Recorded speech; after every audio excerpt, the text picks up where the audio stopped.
be tedious, but I think it's going to be worth it if you can manage to pay attention and get through it. Okay, so remember we were talking about arsenic and how rice is an arsenic and it's got problems, and it causes it's associated with cancer, various types of cancers. And we find it in several sources: water, inorganic arsenic, food. Food has organic and inorganic, and the organic is a lot less toxic, maybe non-toxic, we don't know. The inorganic is much more toxic. And we also get it in cigarette smoke. So I understand this is a relatively recent, if you will, understanding of rice and the level of arsenic in rice. The part of the question I have, rice has been consumed for thousands of years. How could this be something that's new and newly understood? I mean, surely people were looking at mineral composition of rice at least 100 years ago. Yeah. Why is this so? It's not all rice. It's rice from certain parts where there's a whole bunch of arsenic in the water or in the soil. Right. Yeah, so it's not generically in rice. It's in rice because of where the rice is grown. But does rice tend to accumulate arsenic? Some plants tend to accumulate some Right, mineral elements. right. And we'll talk about that in one of these slides coming up, right? So in fact, this slide right here. So this is, they did this in central Italy. They found that some of the places had high arsenic and some of the places had low arsenic. And they're trying to figure out, what's the toxicity of arsenic at the low to medium doses. And so what they found was that lung cancer, as you saw in the previous slide, lung cancer, there was a risk, and in both sexes, and myocardial infarction, peripheral artery disease, and COPD in both sexes. Okay, so arsenic isn't associated with cancer, but with other diseases. But they only found dose curves for arterial disease, which we won't go into, and lung cancer. And here, what it looks like is, of course, at really high doses, it's associated with a lot. But when you get down to below around 30 on down, it seems to plateau out. Okay, and they were looking for doses at those levels. It may be arsenic, at least in some, for some types of cells, like skin cells. It's not a carcinogen per se, and it doesn't cause genetic changes, mutations. But what they think it might be is a co-carcinogen, in that it potentiates other carcinogens. Okay, when you put the two together, it amplifies the other one, which may be why it's in lung cancer, because it potentiates the cigarette smoke. So look at, though, on this graph at the very bottom, notice that when you get down around somewhere between 1 and 5, you have actually the hazard ratio, which is your chances of getting cancer over the normal population, is 1. In other words, whereas at 0, you could have a hazard ratio of like 0.5 up to 3. Those are confidence intervals on that. So you have a greater chance of getting cancer, or in this case lung cancer, if there's absolutely no arsenic in the water, which is kind of strange, right? Well, I mean, isn't that an argument that it's required? We'll get to that. Yeah. Yep. Okay, so this was in Korea, and here they looked at bladder cancer and lung cancer, which is what the FDA thinks is the two that arsenic's really behind. You notice that they had a slight increase in bladder cancer, but here the lung cancer actually didn't change over that range in the water. Okay, these are, on the left-hand side, you see the amounts in the water. Okay, so compare that to the Italian study, and it's actually rather similar, right? At this lower range, it doesn't change. Your risk actually doesn't change. Okay. All right. So, just to keep things in perspective, the lifetime rate in the U.S. of breast cancer is 12%, and of prostate cancer is 14%. That's our risk. Okay. So, which foods contain arsenic? Well, we know rice does. It's a mix appears to be a mix of organic and inorganic, and it depends on where it's grown. Fish does, but it's mostly the organic, and seaweed does, and it can have inorganic in it too. So you mix all these three together, and what do you get? Japanese diet. That's right. You get sushi, right? And so I think we've caught the demon, haven't we? All the arsenic. Yes. The company I worked for out of school produced organic arsenicals for the animal health industry, animal health industry. And the arsenicals were fed to chickens to promote growth Yes. and to promote yellower egg yolks, which kind of disturbed me at the time, but arsenicals are being intentionally Right. produced into food. They're no longer used in, they were just recently withdrawn. 2015, they pulled all the arsenicals out. FDA requested that they pull them out, yes. When I was an undergraduate, I had a poultry science course, and we had to do a nutrition experiment. And because I had an interest in selenium in crop plants and range plants and the toxicity associated with selenium, I chose to look at the levels of selenium in a poultry science, in a poultry ration for chicks. And I started out with like a 0 added selenium, and I forget the ratios, maybe.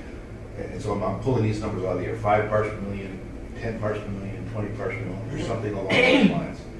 And I tracked the weight of these birds for a period of time and just plotted their weight.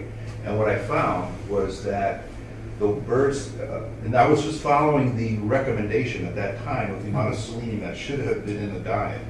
And what I found was that the 0 addition of extra selenium, I had presumably a normal growth curve. The 2 higher ones, actually the highest one, the birds actually weighed less when the experiment was done than when they weighed when they were born. I mean, it was that toxic. But what was really interesting was the first dose where I added extra selenium. They started out slower, but they ended up growing faster than the 0 added selenium. And it was very noticeable. Noticeable, yeah. And that was selenium, which is presumably a toxic element in the environment. Like a system of arsenic. Even though now we have a recommended dose. But I was using the recommended Right. dose at that point in time, and that was 45 years ago. Yeah. So going back to the rice consumption, the Japanese, they eat 4 times more rice than we do. And worldwide, they're #1 in seaweed consumption, right? So that averages out to about 1.5 cups of rice a day, something like that. So their cancer deaths, actually, they have we have 15% more cancer deaths than they do. Now, that's deaths, that's not the incidence. I couldn't find the actual incidence, total incidence. Maybe they have a better healthcare system or something like that. Or maybe, remember, arsenic may be a co-carcinogen, and so it only works if there's a lot of other carcinogens in the diet. We also don't have such a weight problem. I mean, this is an uncontrolled experiment. God only knows how many variables there Yes. are. Right. Smoking is one of them, most of them, at least 50% of that. That's a good point, that there in the 90s or something, they did a study, their lung cancer rate was 1/10 of ours, even though for the same amount of smoking. Believed to be the difference in the cigarettes, charcoal filter, and things like that. And they also tend to, the average, it's my impression, the average Japanese gets more exercise Right. because they walk more. Oh, and I'll put that in there. So they did this study, though, where they looked at the diet of all these Japanese people, and there was no relationship between the arsenic and total cancer. But the lung cancer risk did increase with the arsenic in the diet. Okay, so if it's a co-carcinogen and you're bringing more carcinogen in, it's going to increase your risk of cancer, which makes sense, okay? So their average diet arsenic intake was much higher than many other developed countries. Okay, that's just comparison to the developed countries. Their life expectancy should, well, if you have all this arsenic, you'd think you'd die sooner, but in fact they're #1 in life expectancy. and we're number 34. More centenarians per capita in the world, right? So what's wrong with that picture, right? So I'm going to pull in from another area, right? Well, let me go back. So maybe the assumption that arsenic is always bad, any arsenic is bad, is not a good one, okay? All right, so let me pull in another study. Actually, a friend of mine had this bacterial infection of the intestine that wouldn't go away. She got food poisoning, so they put her on an antibiotic, and she lost 10 to 15 pounds in a month. So I went and looked up the antibiotics, because working in the patent field, there's a lot published in patents that never gets published in the scientific literature, right? So there's this patent for administering this antibiotic, zeafaxin, for weight loss and treatment of obesity. Right? How can an antibiotic do that? Right? Especially when it's not absorbed, it stays in the gut. Well, remember the arsenicals, they're growth promotants, they stay in the gut too, the poultry arsenicals, right? So what the scientists that did this study in that patent say, they think what it does is increases these bacteria, the bacteroides, and decreases the firmicutes, if that's how you say it, right? So my question then, what else shifts the gut flora like that? Because if that's what's going on, then maybe we can explore that. That would be, so arsenic actually shifts the gut flora like that. Okay, so if that's the case, is there evidence that arsenic affects our body mass index? Yes, and there's numerous surveys about this. And for example, one of them is that welders who are exposed to a lot of arsenic, they measure the total arsenic in their nails, their fingernails. That's where it accumulates, and you can check it over cumulative dose. And sure enough, the more arsenic, the slimmer they were, the body mass was. Okay. So arsenic is actually known as an anti-obesity, right? So we need a vocational program for the overweight Americans. Teach them Well, welding. we'll get to that. Might be a start. Right, rice is high in arsenic. Does it make us lose weight? Right. So, have you heard of the Special K challenge? You know, Special K is a rice cereal, and they say you can lose 6 pounds in 2 weeks, right? There's the brown rice diet. That's a fairly well-known diet. And right here in Durham, there's the Duke Rice House that was in existence and is now back for some 70 years. What is the Duke Rice House? You haven't heard of it? It's It a was, rice diet. yeah, it was a rice diet. Rice, fresh fruits and vegetables were the only things, right? People come from around the world. They did, yeah. They would come from around. I even have a friend who came to the rice diet to lose It's a weight. restaurant or it's a place you go to live? It's like a center where you go live and they put you on this diet. Does it still exist? It's been restarted, as my understanding. It went out for a while. It went out for To a see while. Reichers walking around, these big, rather large people. They do a lot of walking in the area. Yeah, Maybe right that's here. what helped. What's that? Maybe that's what helped, a lot of walking in the area. The Well, Rice wait. House is on Colgan Road, I think. Is it? I think it was. I Uh-huh. don't know if they moved it, but it's an interesting story to read about. Yeah, it's an interesting the way that the diet was able to recover people that were basically, back then they were, I forget what they were, malignant what is it when your blood pressure's up? Hypertension. Malignant hypertension, right. That they were able to save people because it was a death sentence back then. Okay, so what about the Japanese? If they're eating all that rice, are they skinny, as somebody pointed out? Yeah, they only have 5% obesity in Japan, and that's down there with those countries that don't have enough to eat. And whereas we have like 33%. So they're a developed country, and they have very low obesity. Okay. So now some counter arguments is they actually eat fewer calories than we do. They have, the food prices are higher, so they can't buy as much food. They're far more physically active because they have to actually take public transportation, which involves a lot of walking. So those are some reasons it may not be. If 200 fewer calories per day, but how many calories per pound of body weight? I mean, because I'm under the assumption, perhaps I'm incorrect, that on average, they're probably way less than the average American. That's a good point. Irrespective of obesity. Right. And that's a good point, and I don't know the answer to that. In that vein, that what if you can metabolize fat better, right? If arsenic helps you metabolize fat better, then you don't need to take in as many calories, right? You may be taking in 200 calories, but they're going to your fat cells, right? So what about the reverse? Does low arsenic make us gain weight? Right? Does low arsenic make us gain weight?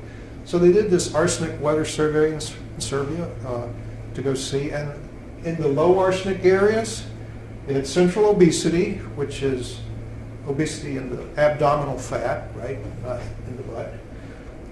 They had high total cholesterol. By that, you mean they're measuring these things. That's right, they measured these things, right? And they had high triglycerides, okay? Does that sound familiar? Yeah. It sounds familiar, doesn't it? Okay, so have we moved towards a low arsenic diet? Well, we know we've cut out rice. A lot of people have cut out rice because it's empty calories, right? Well, white rice. White rice, right.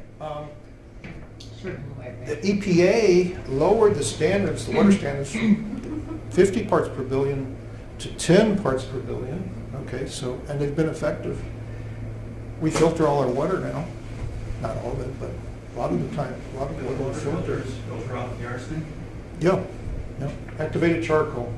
So, and we've had this corresponding increase in central obesity, high cholesterol, and high triglycerides. So I did this experiment, not for this reason, but if you remember in the first lecture I talked about how certain foods, if they have a lot of choline, carnitine, or betaine, and we have the bacteria, they could cause atherosclerosis. So I thought, well, why don't I eat for lunch when I can't drink any alcohol? Why don't I have one of these low foods, low betaine, carnitine, choline? And rice is one of them. So I started having rice for lunch, and I started losing weight, but more interestingly, I started skipping lunch. Not totally skipping it, but I could postpone it for an hour, 2 hours. In fact, on Black Friday, which is the day after Thanksgiving, on Thanksgiving we eat so much that I said, well, Black Friday I'm going to do a Black Friday fast, right, to make up for Thursday. So I wouldn't eat, and it was fine, and I've never been able to do that easily before, right? If we have to, we can, but I wasn't getting hypoglycemia, which you're probably familiar with it, right? Your blood sugar gets so low and you get shaky and irritable and maybe dizzy and can faint, right? So hypoglycemia, that's our signal that the body's not metabolizing enough resources to produce the blood glucose we need, right? Because it makes the blood glucose from fat, right? So if you, the motto I came up with, or theorem, if you can't fast because you become hypoglycemic, it means you can't burn fat. And it's actually, not to overgeneralize, but you just can't burn enough fat, because we can probably always burn some fat, right? You can't burn enough fat to maintain your body's, the blood glucose you need. Okay, go ahead. You have a question? When you say if you can't fast, you don't mean take a few days off from food, you're talking about a few hours? I'm just talking about a few hours, right? If you can postpone lunch for a couple of hours and not have a problem with it, then your body's metabolizing fat fine, right? Now, this is totally new territory for me, maybe for others, I don't know. Maybe in general it is, but I doubt it. We know so much about everything now. You have to use your judgment if you're going to try this, if you want to see. I think it's a good indicator of our ability to metabolize fat. but we'll talk about it a little later, what you need to be aware of. So how much arsenic do we need? Remember, somebody said that it's probably a sign we need some arsenic when this little curve goes to at 1, 2, 3, or 4. It's no increased hazard, but at 0 it increases. It may be that that's the point we need that little bit of arsenic. And this is the USDA. They did this study with a lot of animals and a lot of diet surveys, and they think, they made this estimate that we need between 12 and 25 micrograms per day, right?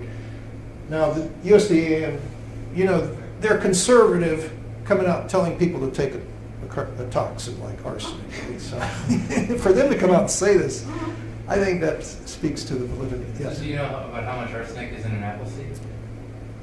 I don't know that. Why would you even ask that?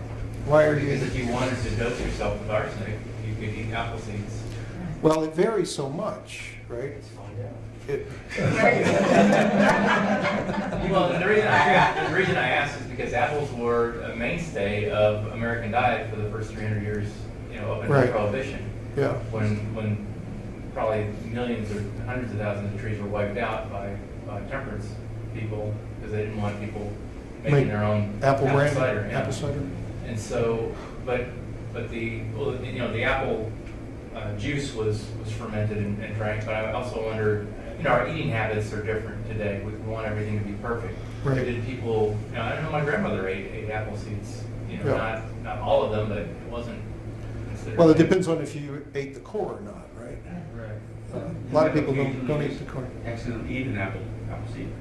I heard of one man who's liked the apple seeds, and he asked his wife to get him a lot, and I think she got a basket full of apples or whatever, and gave him an entire cup of apple seeds. So, and he lived.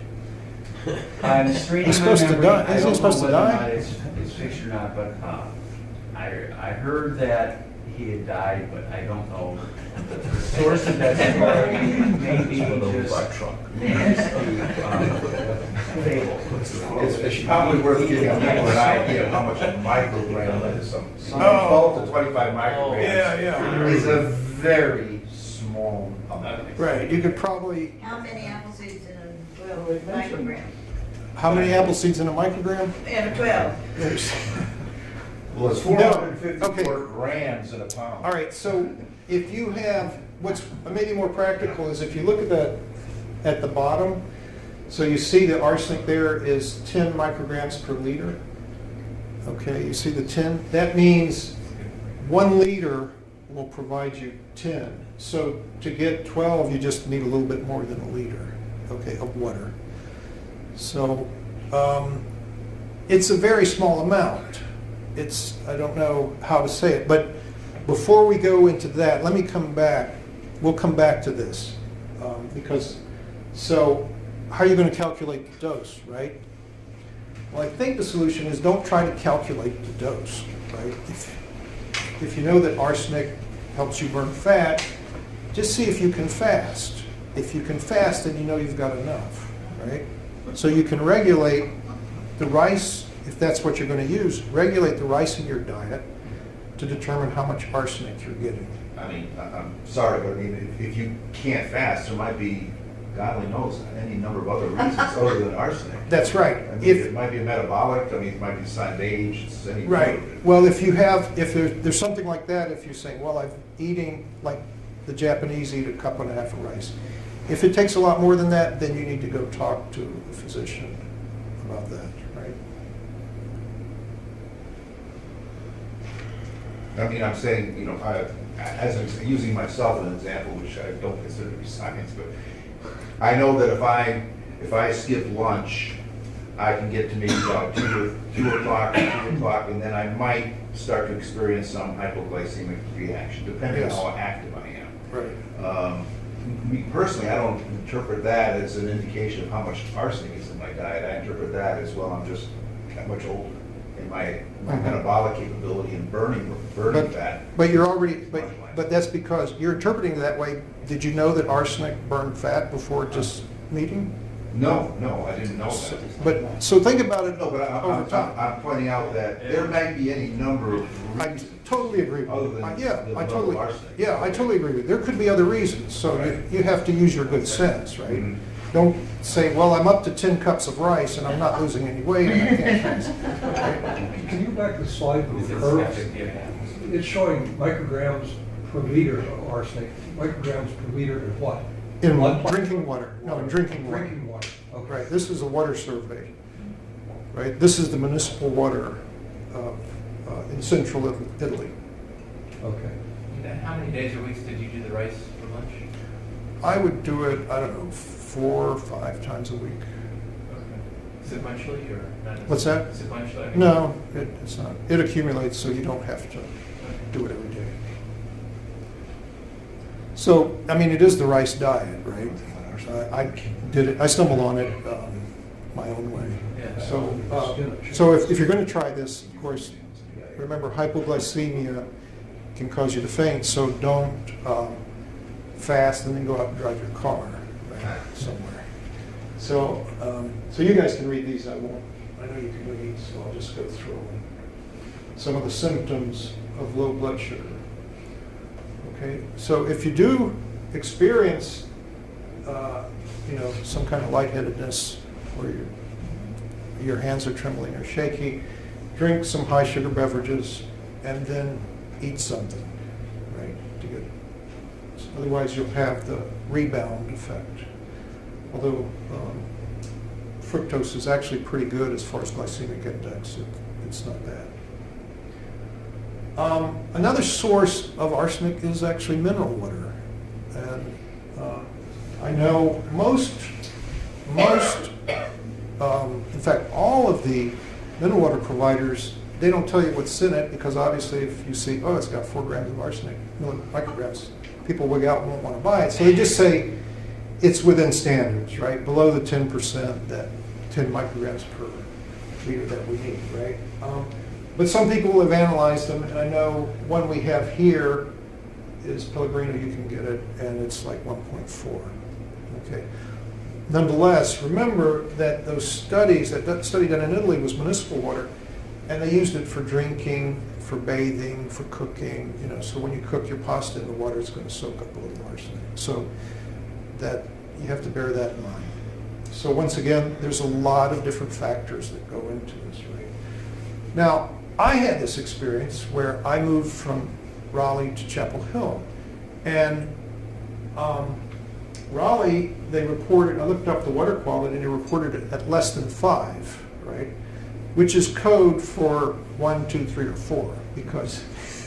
Or 0. No, They would say 0. it's not 0. If it were 0, they would say it like Chapel Hill, right? Maybe their measurement technique isn't that precise. Well, okay, you could be right. I say that if you put 2, 3, or 4, people are going to wig out and say, you need to get rid of that arsenic, right? Because we think it's all bad. It's all bad, right? So they just say less than 5, and people say, well, it's less than 5. We don't know what it is, right? It's not a real number if it's less than 5. So what happened to me, well, remember, should I have central obesity going up? How about cholesterol, and how about triglycerides, right? Those should go up. Well, my body weight went up 4%, central obesity, right, in 1 year. And look at my total cholesterol at the top, started going up. My LDL went up just a little bit, not as much as the HDL, as the other one, and my HDL didn't really change, right? So the ratio LDL to HDL did not change that much. Your total cholesterol went from 240 to 270? To 270, right? Have you thought about being on a statin? Well, hold on. Okay. But the way they measure that, the important thing is the ratio, right? Yeah, I know. The ratio is not bad.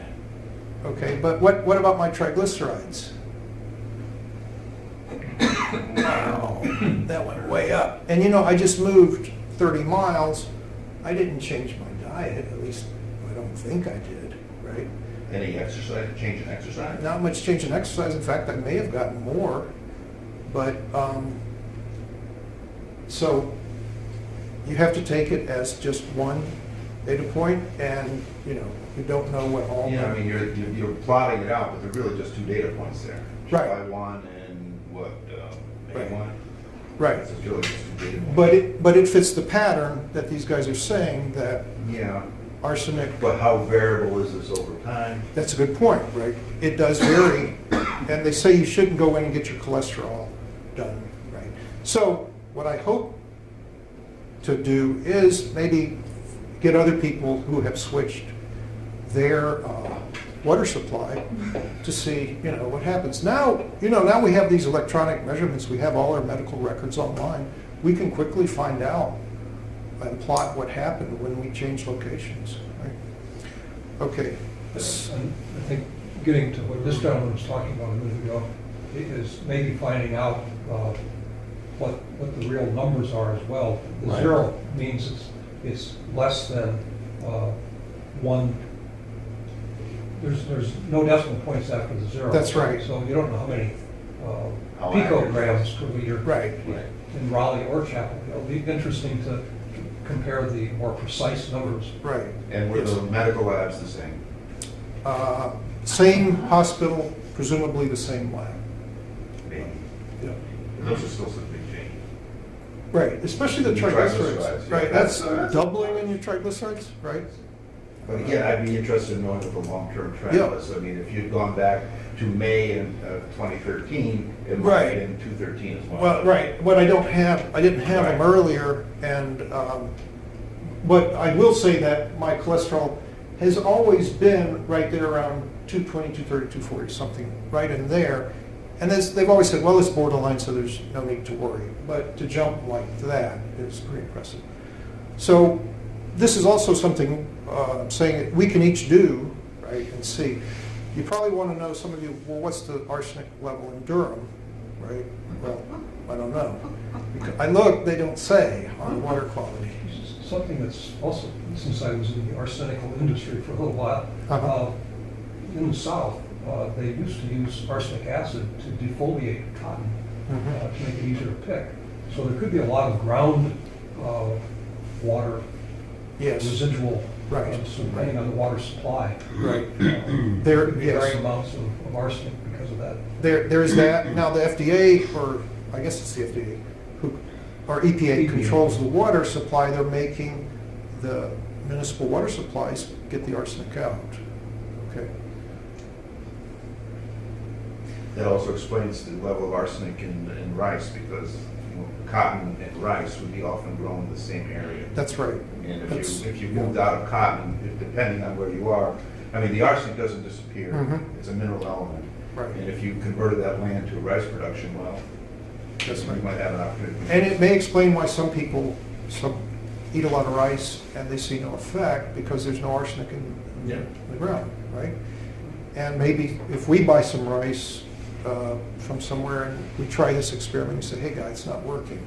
Well, maybe you've got arsenic from an area, rice from an area that doesn't have arsenic. So, all right, so I wanted to remember this symbol, because it'll come back, right? So at the low arsenic, we have the metabolic syndrome, part of it, symptoms of the metabolic syndrome, right? Low arsenic. But at the high arsenic, we get type 2 diabetes. Okay. So here we are, we got horns of the dilemma, right? Which way are we going to go here? Somewhere in the middle. Somewhere in the middle. Oh, you know what's the middle though, right? Yeah. Okay, so Don't worry about before it. we panic though, let's go look at diabetes, okay? This is specifically insulin resistant diabetes. Okay, so cells stop using glucose as energy, right? So why would you stop burning glucose? What do you think? You got to burn fat. Maybe, is that why?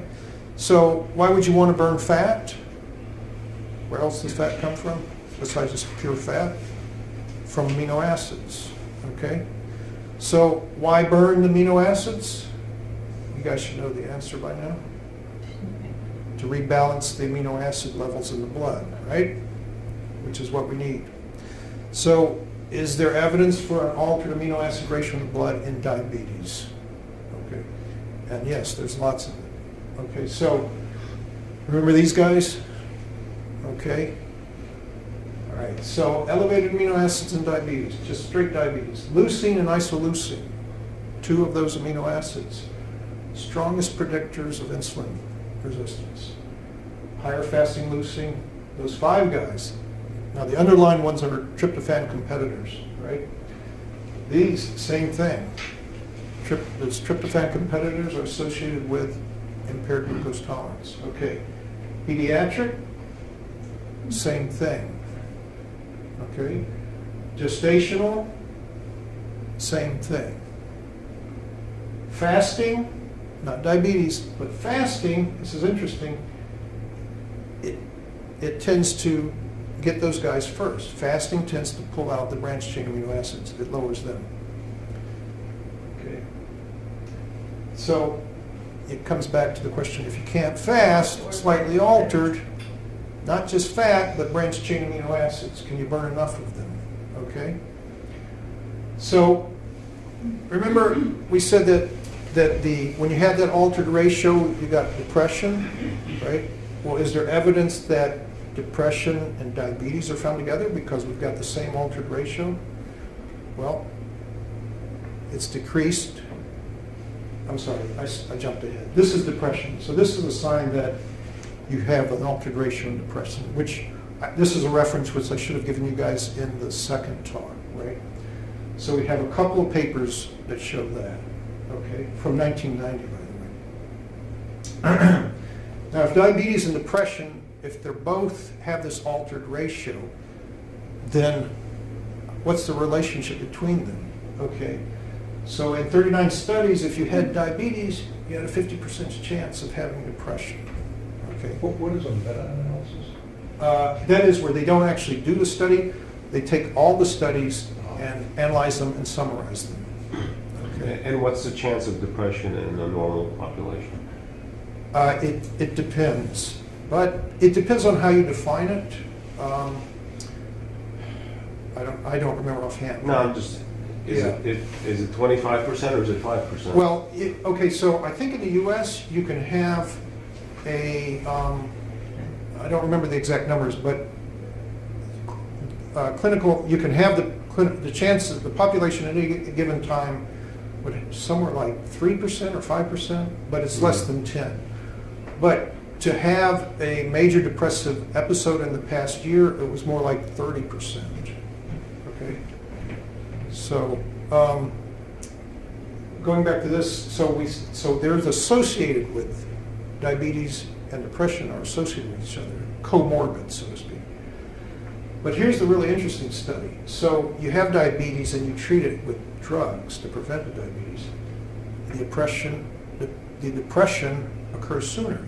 They follow these people at a baseline, and they wanted to see when did the depression happen. Some were treated for diabetes. Their depression occurred sooner. Right? But if you left the diabetes untreated, they didn't touch it, the depression occurred later. Okay, so I mean, I'm not an expert in treating diabetes with drugs, but my assumption is there are different metabolic pathways that you're attacking or working on. So is that a generalization across all kinds of medication? Well, no. I don't know the answer to that. I'd have to dig into the reference and see if Just if it's they a sweeping statement, if Right. indeed it's across all modes of action of diabetes Right. drugs. And if it is, then Yeah. it's really, really important. And I'll look that up because that's a good question. So if what it seems to be saying, right, is that diabetes is the body's mechanism to prevent depression. How, right? So what did we just say? They both have these altered ratios of amino acids in common, right? One, if we have this altered ratio, it can cause depression. One of the body's responses is to cause depression. The other's body's response is to burn amino acids. That's what diabetes does. It'll burn fat. It's not burning glucose anymore. It's going to burn everything else, right? Which is what you would want to do if you've got this altered ratio that's causing depression. Does that make sense? Would you repeat that? It's a strange way, it's a different perspective, right? We've always thought of it as a disease, that diabetes is the disease. But, well, if it's disease, but why haven't we been able to solve it? We've been working on it for, decades, right? Because we're looking at it as a disease rather than a homeostatic mechanism, right? Something the body actually uses to fix itself. Now, those two bullets there were written in JAMA in 2008. Yes. Has there been any confirmation or initial studies or what's the research shown in the last 8 years? I don't know, I'll go look for you. Yes. No, sorry. If you're saying is diabetes has a purpose in monitoring the body's chemistry and its, which carries into its emotional state. Mhm. Is that- Diabetes has, So it has a positive benefit, but once it gets out of, some move from the positive to a very negative effect. okay, well, just looking at it, I would say diabetes is a short-term mechanism, right? Remember the fasting corrected the amino acid ratio? It's a short-term mechanism for correcting the blood chemistry. If you get way out on the left side of the, down there where the lawnmower needs to do the work, where you need to exercise, if you get way out of, and it starts to go long-term, then you have a lot of problems because it's only a short-term mechanism. Does that make sense, right? So then we see it as a disease. Then we see it as a disease, right?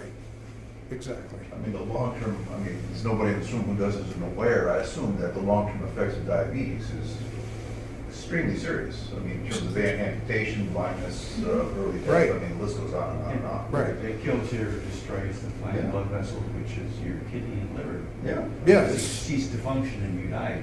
Right. right. Yes. So, what I'm saying is no one in this room should be thinking, wow, thank goodness I've got diabetes, because now I don't have to worry about being depressed. And in fact, Worry about diabetes. right. And in fact, it's only a short-term mechanism. If you let it go, the depression happens anyway. You can't correct your amino acid ratio. Yeah, that last sentence should be corrected. Uncontrolled diabetes is the body's mechanism for preventing depression. Maybe a short-term diabetes, right? Short, like overnight, something like that. I don't understand what overnight diabetes is. Well, okay, so Non-life. if you're, I'm glad you brought that up, because I've been meaning to say this. Okay, so, are you familiar with the ketosis diets, right? We don't eat any Atkins. Atkins, not quite Atkins. Atkins, you eat protein, but with a true ketosis diet, you don't eat anything but, you just eat fats, basically. Very low protein, very low carbs. And they're showing that by just doing that, you actually can help your diabetes, which is really strange, right? So I don't know exactly how it works, but it seems like you're just continuously burning fat, right? And if you continuously burn fat, you're going to burn anything that can be converted into fat, like amino acids. Okay. So to go back to about the diabetes is the body's mechanism for preventing depression, right? If diabetes, not as diabetes the condition, but insulin resistant state or the fasting state, okay? So the ketogenic state, when we don't have any more food in our stomach, right? And we're basically running on stored energy, right, which is fat. So diabetes is similar in that we can't run on the carbohydrates we eat, right, because we're insulin resistant. We just have to run on the fats and the proteins we eat. So I agree with you. That last statement can be confusing, and I'll try to clarify it a little more. Well, from what I know, a condition known as ketoacidosis is a terminal state of diabetes, Right. basically. Right, yes. That's severe Yes. very severe. That's Right, okay. Help me clear up the definition of diabetes then. Insulin production is not necessarily diabetes, right? I mean, insulin production is always going on. So out of control insulin? Well, no, with diabetes, something is triggering the cells to not respond to insulin. Okay. Insulin, we secrete insulin hormone, it tells the cell, take up, suck in blood sugar from the plasma. Okay. And then when the cells become in a diabetic state, they stop doing that. They can't use glucose anymore, external glucose. They have to switch to burning fats. They just lose the ability to respond to insulin. That's right. Okay. And by losing that ability, they lost the ability to pull in glucose. And so then your blood sugar goes up. Right, and your blood sugar goes up. And the insulin production continues to go up and up. As a I don't know, body's it response, it can, but it makes no difference. Understood.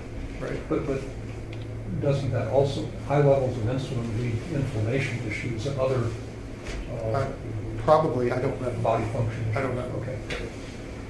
Yeah, when I say diabetes, I don't mean the end stage. I mean the state, diabetic state, where you can't burn glucose, you have to burn fat. Okay. Is a lot of this stuff that you're showing today in your book? No, actually not. A lot of this is not. Right. Oh, this is not. But I do mention this. I do talk about it, how this ratio and stuff like that. But I didn't want to make the book too heavy, you know. But Okay, if you leave diabetes untreated, depression is postponed. Well, that could be extended to believe that if you don't want depression, you really shouldn't treat diabetes. But untreated, I mean, addressing diabetes is different than not treating it. Addressing it would be dietary and exercise, right. And we'll talk about that in shortly. Oh, right? okay. Okay. We'll talk about that. Okay, so if those amino acids are high in diabetes, then exercise should help. And yes, we know that exercise helps with diabetes. Okay? In fact, they're refining the exercises. For example, there's an exercise where they actually do only something like 3 minutes of very intense exercise 3 times a week, and it helps.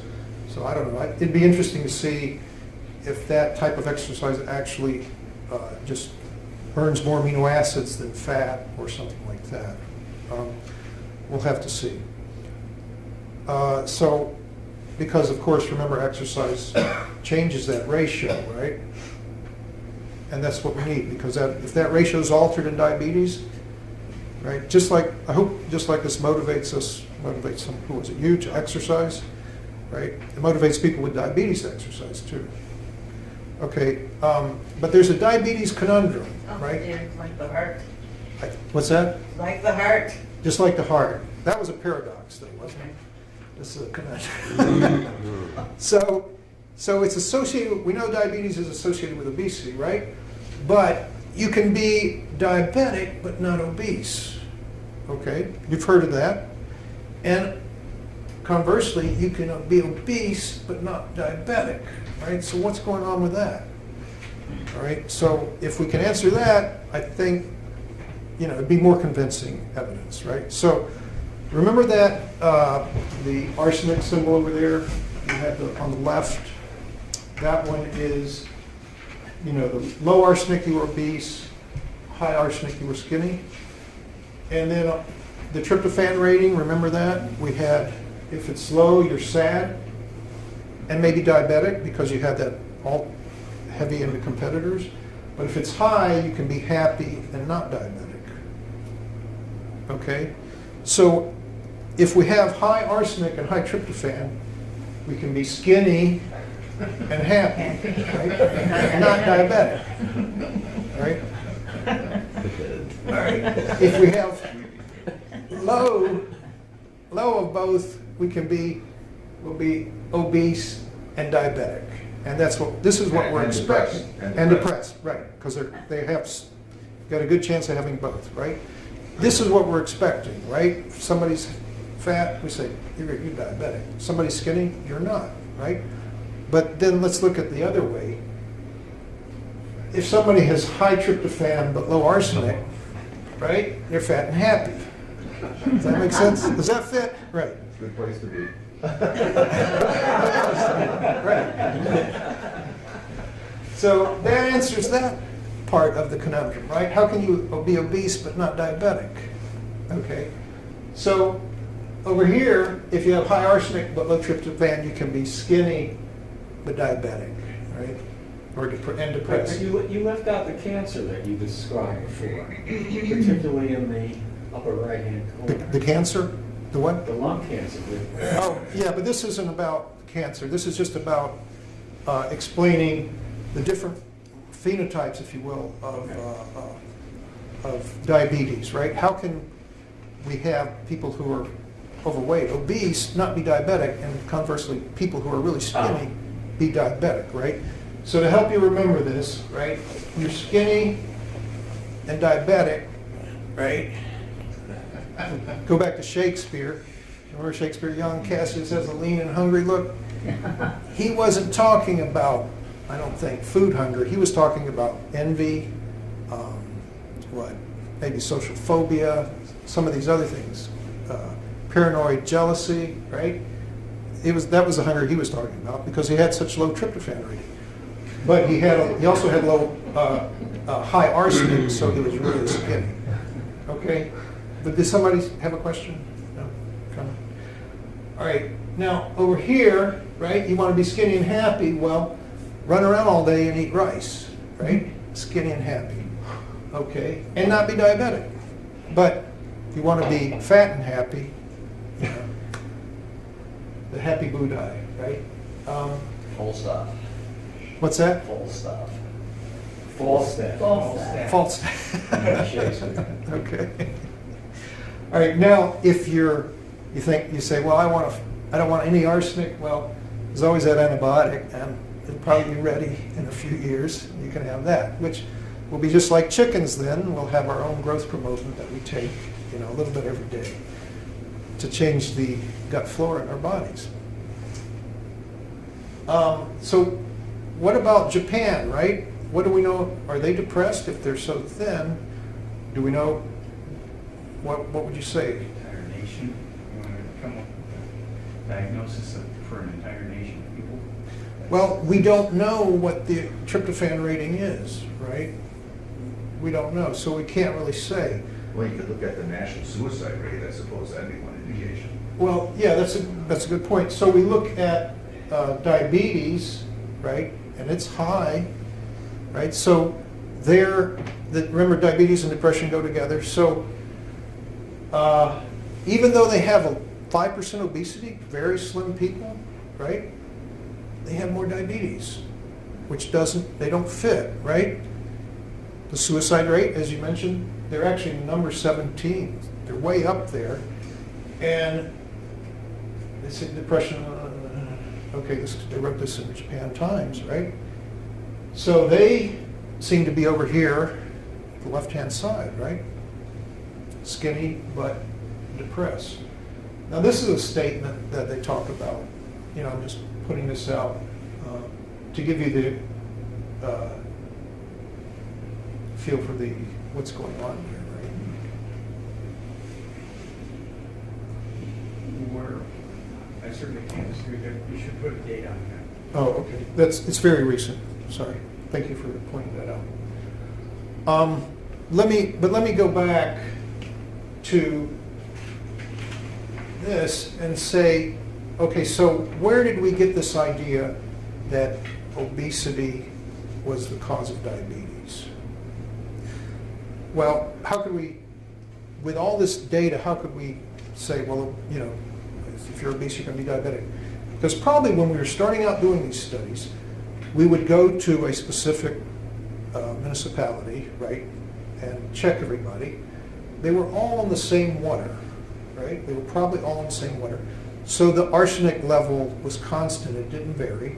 So that was a constant. So the only thing that probably changed between them was how much they ate and whether how much they exercised, right? Maybe some of the people like the welders, right, they were the exception. But so by holding the arsenic constant, then yes, of course, diabetes would be related to how much calories you were taking and how much you were exercising. Specifically, more probably how much you were exercising. Okay? So sometimes we say, well, how could we make such a big mistake? Well, if we go back and look, you know, we never had the chance to get it right. Okay. Now, you guys are familiar with the GI index? Okay, the glycemic index. So if we have high GI index, we eat these things, and they cause a lot of glucose to go to our blood. Okay, and then boom, we crash, and we need to eat more to get our glucose back up, right? Whereas with a low GI index, if we eat whole grains and stuff like that, our glucose doesn't fluctuate back and forth. Okay, so these are quickly digested, and because they're quickly digested, I think they expose problems with fat metabolism. Okay, because we digest them, and boom, they're gone, and then we're basically in a fasting state, and we're trying to run on our fat, right? Whereas these, because they're slowly digested, they hide problems with fat metabolism. If you're eating something that it's slow to digest and it lasts you from breakfast to noon, trickling the carbs to your body, you're never going to have to switch to heavy fat metabolism, right? So this, while the glycemic index is good, it's also hiding a problem. I'd say it's hiding a problem with our fat metabolism, right? If there is a problem with fat metabolism. If there is a problem, you don't know, right? If you don't know. So remember, fasting reduces the branched-chain amino acids. This is somewhat like fasting. If you've eaten a food and you digest it and it's gone, then you're running on fuel, internal fuels, right?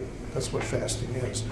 Whereas this one, where you're trickling carbs to your bloodstream continuously, you're not fasting at all. Okay? Let's see. So what to try, right? What do we want to try? Well, of course, we should try to exercise, right? And I'm saying what to try because everybody's different. We all have different metabolism, different histories. Try raising the tryptophan rating of your diet, because remember, those are the BCAAs, the branched-chain amino acids that we have to burn with exercise. Try increasing the rice in your diet, right? And by the way, brown rice has more arsenic than white rice, just so you know, don't get scared. And then maybe try fasting. A lot of people fast, and it apparently will burn these amino acids, okay? Any questions so far? And we burn the amino acids to balance them. That's right, that's right. You want to Keep burn. going back to the bottom line. We keep going back to the bottom line, right? Well, it's been latent for a long time. We've been, trying to burn fats, trying to burn carbs, trying not to eat all these calories, but whereas the reality, maybe it was this very fundamental thing. A couple of things about rice. One is that I've heard that the amount of arsenic is related to where it's grown, Right. brown or white. And California rices have less arsenic than Asian rices. I've heard that too. And in terms of glycemic index, jasmine rice and basmati rice have a lower glycemic index than other white rices. And these are the rices used in the. I would say for that, there's a lot of research about this online. People obviously trying to get the arsenic out of their diet, so you can get some cheap rice. I don't understand why basmati and jasmine rice would have a different glycemic index than. I don't either. It doesn't make sense to me. I don't- It's just a pellet of starch. Yeah, I have no idea either. I mean, the difference between white rice and brown rice, yeah, but between this type of white rice, that type of white rice, there's still just a pellet of starch. It might, yeah, I don't know. My suggestion is, try a few different rices, find the one that tastes best to you, the one you like the most, and then just be consistent with that one, and then you can regulate the amount of that one. I don't know if there's really much in the way of any California rice that's actually consumed in the United States. That's pretty much exported. Well, you can go to the Li Ming's, the Asian market here, and they have California rice. But I mean, is that really, I could see where they might, but that's gonna be a short grain kind of, it's more like Japanese rice. Yeah, it's more like a sushi rice. Yeah. Right, yeah, It's going for the Japanese market, that's why. yeah, yeah.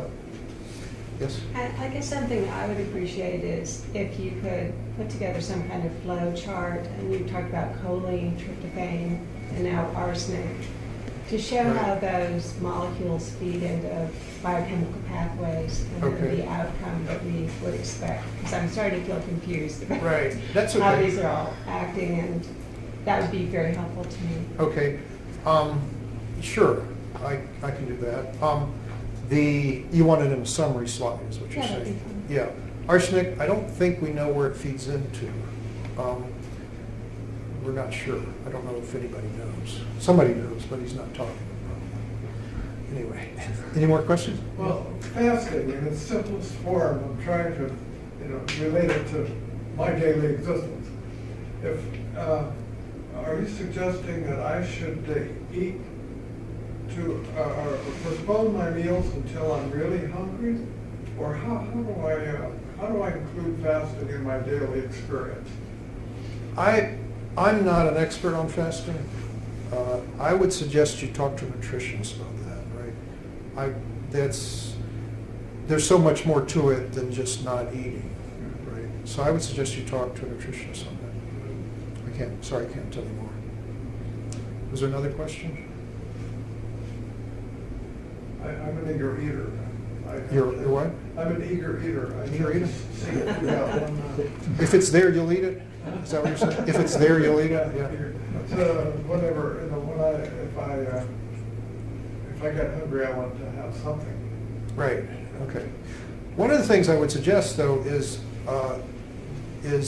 that, remember, there's more to hunger than just calories and blood glucose and things like that. There's also the serotonin levels in our brain. Remember, gluttony was associated with serotonin deficiency. So there's more than just calories that satisfy us. And especially now that we've moved from manual labor, right, to mental work. So there's more to that. So that's why I've been doing this research, to see what fuels the brain to make us better. But simultaneously, it's also like helping because we're not as hungry, because if you fuel the brain, it's not hungry. Okay.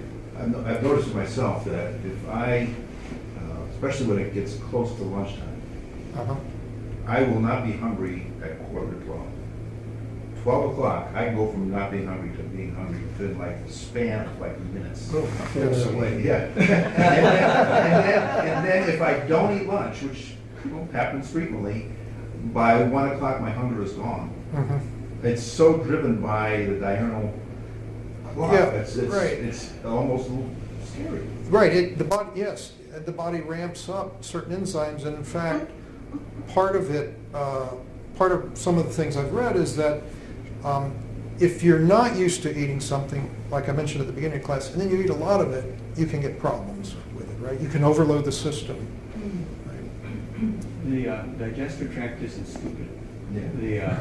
I read, upstream, I remember that, but the digestive tract, all of the nerves that, the neurons that the digestive tract has, remember it has to not only sense what the stomach is, that there's a communication between the digestive tract and the brain and so forth. The number of neurons the digestive tract has is like 3/4 of the, I think it's at least half of the neurons that the brain has. It's not stupid. So, now, the following words are my extension of this is that I bet your digestive tract has got so much experience that when lunchtime comes, it knows it. Okay? Yeah. It basically says, okay, I expect to be fed now. brain, I'm expecting. I think it's your brain. It tells you. It's your brain. Yeah, I think it tells you. It's your brain that's not stupid. Any more questions or comments? Or I've got one more slide if you guys want it. So remember we started out with sushi, which was the highest concentrated source of arsenic on the planet. We thought we caught the demon, but we were wrong, right? I think we're wrong. Real demon is wheat, right? You know, because, are you guys familiar with wheat belly? No, you haven't heard that? Wheat belly, that book? It's a book about how, you know, this central obesity that we're getting and grain brain, right?